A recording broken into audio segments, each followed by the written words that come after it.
าที่โทรเลขแสดงความสมเสยจากบรรดาการนำขั้นสูงแห่งสาธารณรัฐประชาธิปไตยประชาชนลาวถึงคูฮวมตำแหน่งฝ่ายกูเวตในโอกาสวันชาติแห่งรัฐกูเวตครบรอบ65 ปี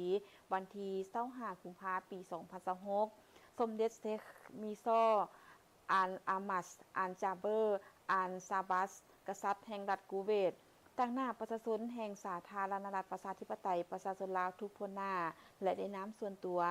ข้าพเจ้ามีความปิติยินดีเป็นอย่างยิ่งทรงคำสมเสยอันอบอุ่นและพรไซอันประเสริฐมายังสมเด็จและประชาชนกูเวตเนื่องในโอกาสวันชาติแห่งรัฐกูเวตครบรอบ65 ปีข้าพเจ้าเชื่อมั่นเป็นอย่างยิ่งว่าสายผูกพันมิตรภาพและการร่วมมืออันดีงามระหว่างสาธารณรัฐประชาธิปไตยประชาชนลาวและรัฐกูเวตจะได้รับการพัฒนายิ่งขึ้นไปในซึ่งปีต่อหน้าเพื่อผลประโยชน์ร่วมกันของประชาชนสองชาติพวกเขา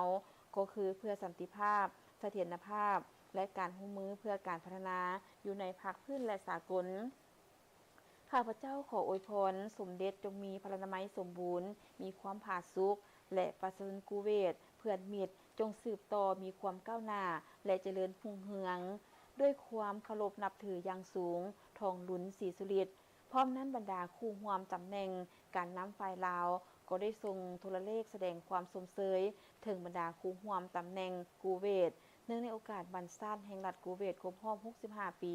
ในวันที่25กุมภาพันธ์2026